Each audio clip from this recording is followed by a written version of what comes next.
ಮೇಲೆ ಅವರು PhD ಮಹಾಪ್ರಬಂಧವನ್ನ ಸಲ್ಲಿಸಿರ್ತಕ್ಕಂಥವ್ರು ಮತ್ತು ಶರಣ ಸಾಹಿತ್ಯದ ಕುರಿತು ಹಲವಾರು ಲೇಖನಗಳನ್ನ ಪ್ರಕಟಿಸಿರ್ತಕ್ಕಂಥವ್ರು. ಸಿದ್ಧಗಂಗ ಮಾಸಪತ್ರಿಕೆಯಲ್ಲಿ ನವೆಂಬರ್ ತಿಂಗಳಿನಲ್ಲಿ ಅವರ ಒಂದು ಲೇಖನ ತಾಡೋಲೆಗಳಲ್ಲಿ ವಚನಗಳ ಸಂಗ್ರಹ ಅನ್ನುವಂತಹ ಲೇಖನ ಕೂಡ ಪ್ರಕಟವಾಗಿದ್ದನ್ನ ಈ ಸನ್ನಿವೇಶದಲ್ಲಿ ಸ್ಮರಿಸಿಕೊಳ್ತೇವೆ. ಶರಣ ಸಾಹಿತ್ಯದ ಬಗ್ಗೆ, ಕನ್ನಡ ಸಾಹಿತ್ಯದ ಬಗ್ಗೆ ವಿಶೇಷವಾಗಿರ್ತಕ್ಕಂತಹ ಒಲವನ್ನು ಹೊಂದಿರತಕ್ಕಂತಹ ಶ್ರೀಯುತರು ಇತಿಹಾಸ ಉಪನ್ಯಾಸಕರಾಗಿ ತರಳಬಾರಡು ವಿದ್ಯಾಸಂಸ್ಥೆಯ ಒಂದು ಅನುದಾನಿತ ಕಾಲೇಜಿನಲ್ಲಿ PU ಕಾಲೇಜಿನಲ್ಲಿ ತಮ್ಮ ವೃತ್ತಿ ಜೀವನ ನಡೆಸ್ತಾ ಇದ್ದಾರೆ. ಶ್ರೀಮಠದ ಬಗ್ಗೆ ಅಪಾರವಾದಂತಹ ಭಕ್ತಿ ಗೌರವಗಳನ್ನ, ಪೂಜ್ಯರ ಬಗ್ಗೆ ಭಕ್ತಿಯನ್ನು ಇಟ್ಕೊಂಡಿರ್ತಕ್ಕಂಥವ್ರು. ಸ್ವಯಂ ಪ್ರೇರಿತರಾಗಿ ಈ ಕಾರ್ಯಕ್ರಮದಲ್ಲಿ ಬಂದು ತಮ್ಮ ಚಿಂತನೆಯನ್ನ ನಡೆಸಿಕೊಡ್ತಕ್ಕಂಥವರಾಗಿದ್ದಾರೆ. ಶ್ರೀಯುತರು ಈಗ ಈ ದಿನದ ಈ ಗೋಷ್ಠಿಯಲ್ಲಿ ಶರಣ ಪಥದ ಬೆಳಕಾಗಿ ಅಕ್ಕಮಹಾದೇವಿ ಎನ್ನುವಂತಹ ವಿಷಯವನ್ನು ಕುರಿತು ತಮ್ಮ ಮುಂದೆ ತಮ್ಮ ಚಿಂತನೆಯನ್ನ ನೀಡಬೇಕಾಗಿ ನಾನು ಪ್ರಾರ್ಥಿಸ್ತಾ ಇದ್ದೇನೆ.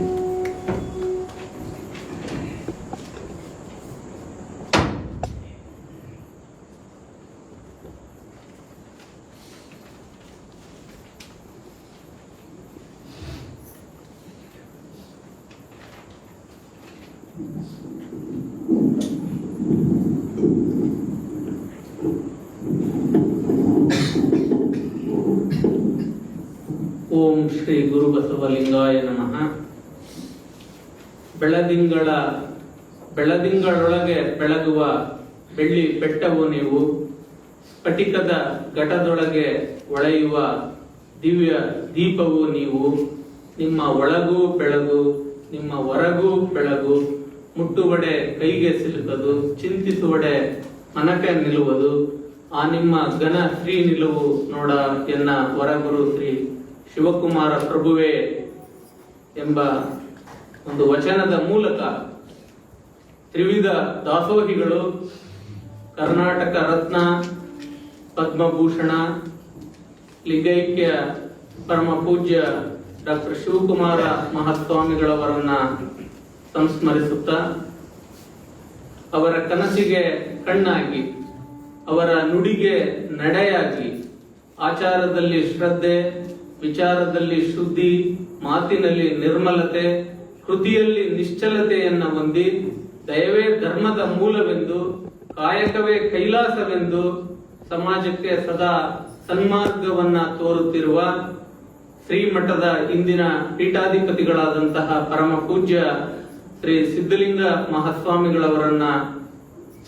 ಮಹಾಸ್ವಾಮಿಗಳವರ ಅಡಿದಾವರೆಗಳಿಗೆ ಶಿರವಾಗಿ ನಮಿಸಿ, ಅವರ ಕರಕಮಲ ಸಂಜಾತರು, ಶ್ರೀಮಠದ ಹಿರಿಯ ಶ್ರೀಗಳು ಆದಂತಹ ಪರಮ ಪೂಜ್ಯ ಶ್ರೀ ಶ್ರೀ ಶಿವಸಿದ್ದೇಶ್ವರ ಮಹಾಸ್ವಾಮಿಗಳವರ ಅಡಿದಾವರೆಗಳಿಗೆ ಶಿರವಾಗಿ ನಮಿಸಿ, ಈ ಸಮಾರಂಭದಲ್ಲಿ ಉಪಸ್ಥಿತರಿರ್ತಕ್ಕಂತಹ ವಿವಿಧ ಮಠಗಳ ಪರಮ ಪೂಜ್ಯರುಗಳ ಅಡಿದಾವರೆಗಳಿಗೆ ಶಿರವಾಗಿ ನಮಿಸಿ, ಈ ಒಂದು ಶಿವತತ್ವ ಚಿಂತನಾ ಗೋಷ್ಠಿಯಲ್ಲಿ ಉಪಸ್ಥಿತರಿರ್ತಕ್ಕಂತಹ ಎಲ್ಲ ಶರಣ ಬಂಧುಗಳಿಗೆ, ಶರಣ ಸಾಹಿತ್ಯಾಭಿಮಾನಿಗಳಿಗೆ, ಶ್ರೀಮಠದ ಎಲ್ಲ ಸದ್ಭಕ್ತ ಶರಣ ಬಂಧುಗಳಿಗೆ ನನ್ನ ಭಕ್ತಿಯ ಶರಣಾರ್ಥಿಗಳು.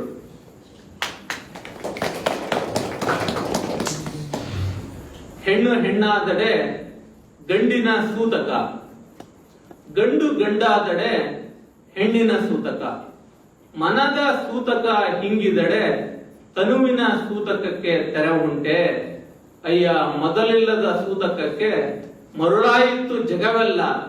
ಎನ್ನ ದೇವ ಚೆನ್ನಮಲ್ಲಿಕಾರ್ಜುನನೆಂಬ ಗುರುವಿಂಗೆ ಜಗವೆಲ್ಲ ಹೆಣ್ಣು ನೋಡ ಅಯ್ಯ ಅಂತಕ್ಕಂತಹ ವಚನದ ಮೂಲಕ ಅಕ್ಕ ಹೇಳ್ತಾರೆ, ಈ ಪ್ರಪಂಚದಲ್ಲಿರ್ತಕ್ಕಂತಹ ವಿವಿಧ ಜೀವ ವೈವಿಧ್ಯತೆಗಳಲ್ಲಿ ಮಾನವ ಜೀವಿಯು ಕೂಡ ಒಂದು ಹೆಣ್ಣು ಮತ್ತು ಒಂದು ಗಂಡಿನ ಸಮ್ಮಿಲನದಿಂದ ಒಂದು ಮಗು ಜನನ ಆಗುತ್ತೆ.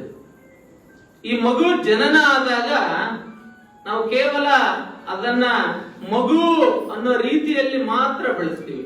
ಗಂಡು ಮಗುವೇ ಇರ್ಬೋದು, ಹೆಣ್ಣು ಮಗುವೇ ಇರ್ಬೋದು. ಗಂಡು ಮಗು ಅನ್ನೋ ರೀತಿಯಲ್ಲಿ ಬೆಳೆಸ್ತೀವಿ ಗಂಡು ಮಗು ಆದ್ರೆ, ಹೆಣ್ಣು ಮಗು ಆದ್ರೆ ಹೆಣ್ಣು ಮಗು ಅನ್ನೋ ರೀತಿಯಲ್ಲಿ ಬೆಳೆಸ್ತೀವಿ. ಆದ್ರೆ ಬರ್ತಾ ಬರ್ತಾ ಬರ್ತಾ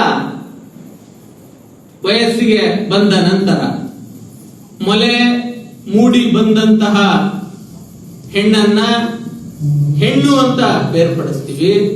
ಗಡ್ಡ ಮೀಸೆ ಕಾಸೆ ಬಂದಂತಹ ಮಗುವನ್ನ ಗಂಡು ಅಂತ ಬೇರ್ಪಡಿಸ್ತೀವಿ.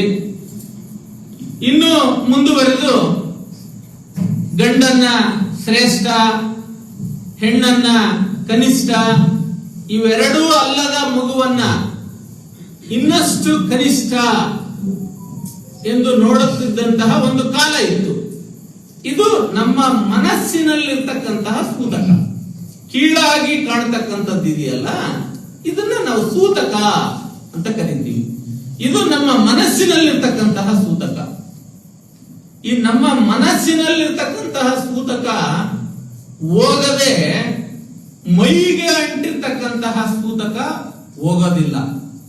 ಇಂತಹ ಹಲವಾರು ಮೊದಲಿಲ್ಲದ ಸೂತಕಗಳಿಗೆ ಜಗತ್ತು ಮರುಳಾಗಿದೆ ಅಂತಕ್ಕಂತಹ ಅಭಿಪ್ರಾಯವನ್ನ ಅಕ್ಕ ವ್ಯಕ್ತಪಡಿಸ್ತಾರೆ.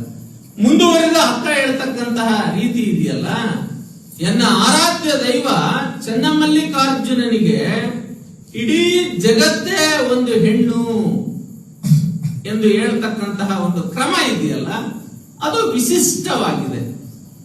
12ನೇ ಶತಮಾನದ ವಚನ ಸಾಹಿತ್ಯಾಕಾಶದ ಉಜ್ವಲ ನಕ್ಷತ್ರ ಈ ಅಕ್ಕ ಮಹಾದೇವಿ. ಸಾಮಾಜಿಕ ಪ್ರಭುತ್ವ ಮತ್ತು ರಾಜಪ್ರಭುತ್ವ ಎರಡನ್ನೂ ಕೂಡ ಏಕಕಾಲಕ್ಕೆ ಧಿಕ್ಕರಿಸಿದಂತಹ ದಿಟ್ಟ ಮಹಿಳೆ ಮಹಾದೇವಿ ಅಕ್ಕ.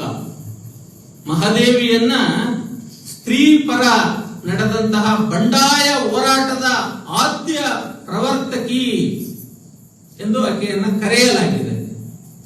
ಈ ಅಕ್ಕ ಮಹಾದೇವಿಯ ಹುಟ್ಟಿದ ಸ್ಥಳ ಶಿವಮೊಗ್ಗ ಜಿಲ್ಲೆಯ ಶಿಕಾರಿಪುರ ತಾಲೂಕಿನಲ್ಲಿರ್ತಕ್ಕಂತಹ ಉಡುತಡಿ ಅಂತಕ್ಕಂತಹ ಗ್ರಾಮ. ಉಡುತಡಿ ಅಂತಕ್ಕಂತಹ ಗ್ರಾಮ ಈಗ ಇಲ್ಲ. ಈಗ ಇರ್ತಕ್ಕಂತಹ ಗ್ರಾಮದ ಹೆಸರು ಉಡುಗಣಿ. ಆ ಉಡುಗಣಿ ಗ್ರಾಮವೇ ಹಿಂದೆ ಉಡುತಡಿ ಅಂತಕ್ಕಂತಹ ಗ್ರಾಮ ಆಗಿತ್ತು. 12ನೇ ಶತಮಾನದಿಂದಲೂ ಕೂಡ ಅಸ್ತಿತ್ವದಲ್ಲಿರುವಂತಹ ಗ್ರಾಮ ಅದು. ಈ ಉಡುಗಡಿ ಗ್ರಾಮದ ಹೊರಭಾಗದಲ್ಲಿ ಬಲಭಾಗದಲ್ಲಿ ಕೌಶಿಕನಿಗೆ ಸೇರಿದಂತಹ ಒಂದು ಕೋಟೆ ಇದೆ. ಈಗಲೂ ಕೂಡ ಅದು ಇದೆ. ಈ ಕೋಟೆಯ ಒಳಗಡೆ 15 ಎಕರೆ ಜಮೀನು ಒಬ್ಬ ಮುಸ್ಲಿಂ ವ್ಯಕ್ತಿಯ ಒಡೆತನದಲ್ಲಿತ್ತು 1950ರ ತನಕ. ಆ ಮುಸ್ಲಿಂ ವ್ಯಕ್ತಿಗೆ ಆ 15 ಎಕರೆಗೆ ಪರ್ಯಾಯವಾಗಿ ಇನ್ನೂ ಹೆಚ್ಚಿನ ಜಮೀನನ್ನ ಬೇರೆ ಕಡೆ ಅದನ್ನ ಸರಿದೂಗಿಸಿ ಆ 15 ಎಕರೆ ಜಮೀನನ್ನ ಅಕ್ಕ ಮಹಾದೇವಿ ರಿಸರ್ವ್ ಲ್ಯಾಂಡ್ ಎಂದು ಆದೇಶ ಮಾಡಿದಂತಹ ಶರಣ ಬಂಧು ಯಾರು ಅಂದ್ರೆ 1952ರಿಂದ 1956ರವರೆಗೆ ಮೈಸೂರು ರಾಜ್ಯದ ಕಂದಾಯ ಮಂತ್ರಿಗಳಾಗಿದ್ದಂತಹ ಲಿಂಗೈಕ್ಯ ಶರಣ ಕಡಿದಾಳ್ ಮಂಜಪ್ಪನವರು. ಈ ಆದೇಶ ಆಗುವಲ್ಲಿ ಪ್ರಮುಖ ಪಾತ್ರವನ್ನ ವಹಿಸಿದಂತವರು ಸಿರಿಗೆರೆಯ ತರಳಬಾಳು ಜಗದ್ಗುರು ಬೃಹನ್ಮಠದ ಲಿಂಗೈಕ್ಯ ಜಗದ್ಗುರುಗಳು ಪರಮ ಪೂಜ್ಯ ಶ್ರೀ ಶಿವಕುಮಾರ ಶಿವಾಚಾರ್ಯ ಮಹಾಸ್ವಾಮಿಗಳವರು. ಹಾಗಾಗಿ ಈ ಇಬ್ಬರು ಮಹನೀಯರನ್ನ ಶರಣ ಸಾಹಿತ್ಯದ ಆಸಕ್ತರೆಲ್ಲರೂ ಕೂಡ ಸ್ಮರಿಸಬೇಕು.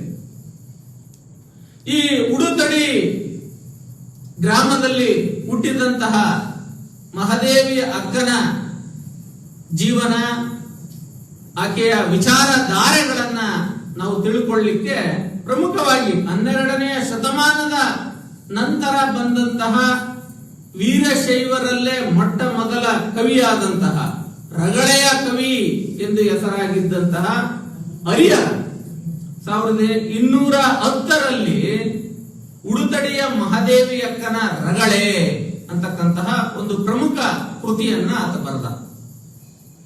ಅದಾದ ನಂತರ 15ನೇ ಶತಮಾನದಲ್ಲಿ 15-16ನೇ ಶತಮಾನದಲ್ಲಿ 1550ರಲ್ಲಿ